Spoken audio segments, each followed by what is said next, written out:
देशर साधारण लोकंक जनजीवनर सुरक्षा आम समस्तंकर कर्तव्य। सुरक्षा और सेवा आमर सर्वोच्च कर्तव्य।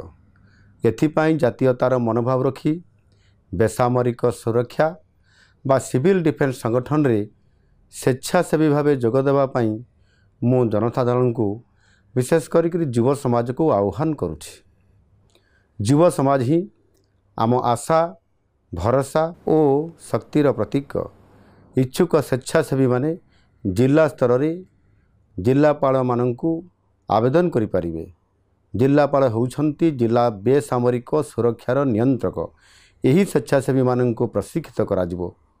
आवश्यक हेले सेवा और जातीयतार मनोभाव रखी सेमाने जनसाधारण को सेवा जोगाई देबे। आम राज्यर 12टी स्थान रे सिविल डिफेन्स संगठन कार्य करुछि।